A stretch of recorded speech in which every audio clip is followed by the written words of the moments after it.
दिवेआगर बोर्ली रस्त्यावर भीषण अपघात झाला. त्यात एकाचा मृत्यू झाला असून महिला गंभीर जखमी झाली आहे.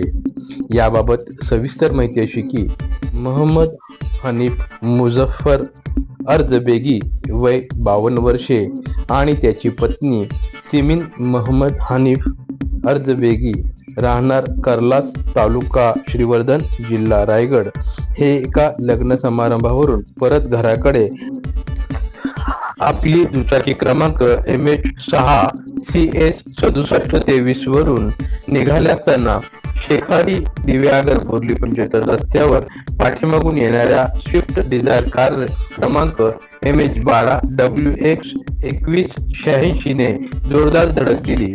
कारने दुचाकीवरील मोहम्मद हनीफ अर्जबेगी यांना जवळपास 1 किलोमीटर फरफटत नेले आणि त्यांचा जागेवरच मृत्यू झाला, तर त्यांच्या पत्नी सिमीन या गंभीररित्या जखमी झाल्या.